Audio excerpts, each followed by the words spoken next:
So question 7 says find the domain of the function. So h of x equals the natural log of x plus 4. So notice how there's that ln there. Ln means we're talking about a natural log or a base c logarithm. So that means we're talking about a base c logarithm. Remember, e is a number as well.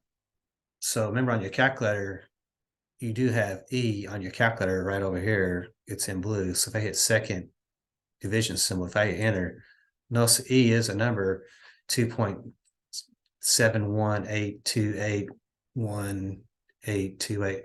It's considered an irrational number, so it's a non-repeating, non-terminating decimal. So if I was in like third grade, I would say e is close to 3 if I was want to keep it simple.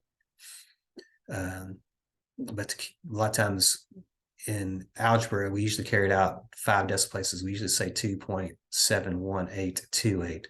Usually we round out 5 places over. So again, e is approximately 2.71828. Or again, if we want to use a rough estimation, about 3. Again, like I said, 3 is more of a third grade level. The 2.71828 is more of a high school and college. So again, we're dealing with logarithms. Remember, a logarithm is the inverse of an exponential function. So if I have y equals 2 to the x, if I look at the graph of this function, so if I type in y equals 2 to the x and graph this function, I need to reset my window, hit zoom and number 6 there. Notice how that's the exponential function. So notice how the x-axis is the boundary line. Now to find the inverse, what we do is we switch the rows of x and y. So the y becomes an x and the x becomes a y. Now to solve for y though, we use a logarithm. We would say y equals the log of x base 2. So notice how y becomes one side of the equation, which allows us to solve for y. The base becomes the subscript of the log. So then this becomes our domain value. So y equals the log of x base 2. So if I graph that function, y equals then, and to do a log of x base 2,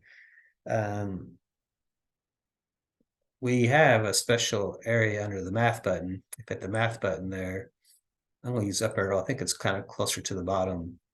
So if I do up arrow, notice number A there has this log base thing. If I hit enter, notice how it tells me what it wants to put the subscript in first. So I'll put the 2 in, and then we're actually going to be putting an x in that spot.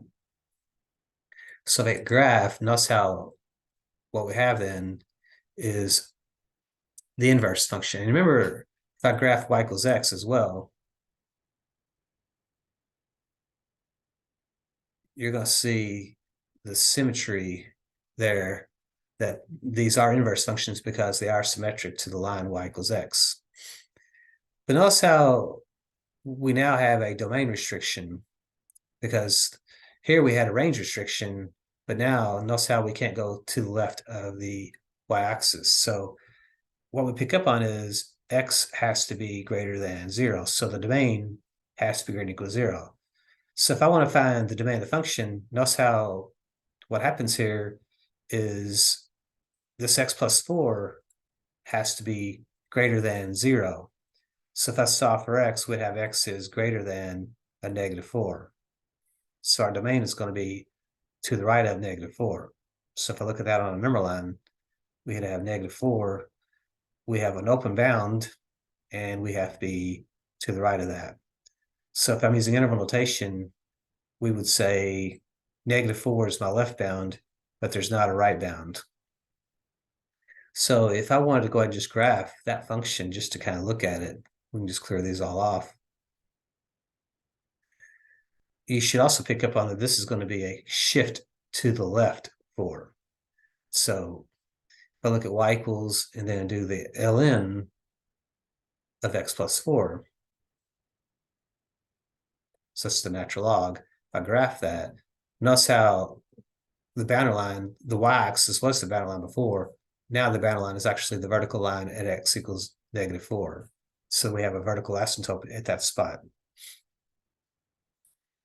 So we'll stop there. Okay, so that would be our domain from -4 to infinity.